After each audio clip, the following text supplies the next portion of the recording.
Assalamu alaikum and welcome back once again to Today in African History with Baba Shaka. I'm Baba Shaka and today is April 27th, 2021.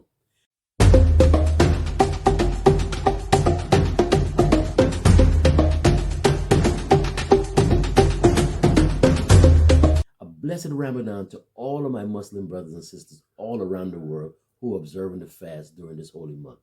May Allah subhanahu wa ta'ala accept your fast, reward your good deeds, and wipe away your misdeeds, inshallah. On this date, April 27th, 1945, one of the most powerful and profound voices of the African experience in America was born.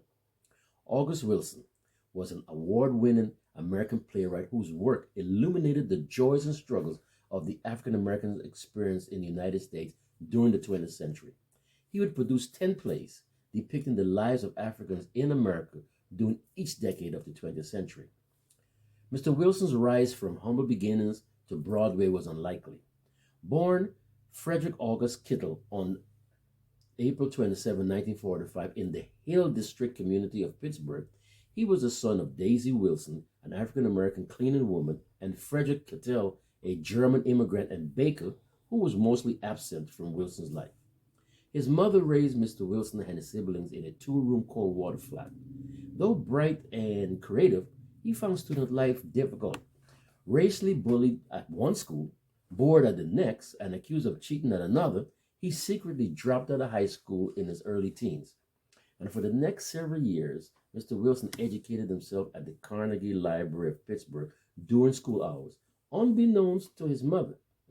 He learned to love the blues buying old 78 RPM records at a local thrift store.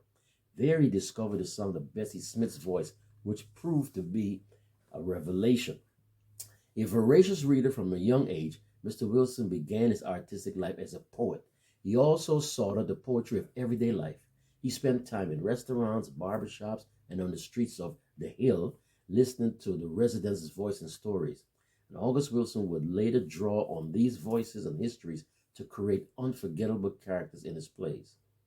Mr. Wilson began writing plays, one a musical western, a musical western, of course, before relocating to Minneapolis.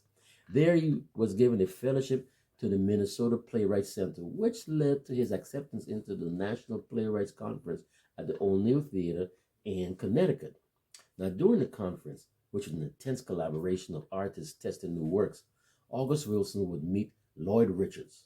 Mr. Richards was an African-American director who served as the dean of the Yale University School of Drama and the artistic director of the Yale Repertory Theater. He was a legend in dramatic circles, especially in black theater, and would become a father figure and mentor to Mr. Wilson. Together, the two men would make a bold new statement on the Broadway stage. August Wilson's greatest contribution to American culture would be his defining 10-play cycle, one for each decade of the past century. All but one, Ma Rainey's Black Bottom, was set in the city of Pittsburgh. In the early 1900s, was represented by Gem of the Ocean, written in 2002. 1910, we have Joe Turner's Come and Gone, which was written in 1986. The 1920s was represented by Ma Rainey's Black Bottom, and of course, that was written in 1984. The 1930s was represented by The Piano Lesson, written in 1986. For the 1940s, we have Seven Guitars, written in 1995. 1950s, represented by Fences, written in 1985. The 1960s, Two Trains Running, written in 1990. The 1970s, Jitney, written in 1982. The 1980s, represented by King Hedley II, written in 2001. Of course, the 1990s was represented by Radio Golf, written in 2005.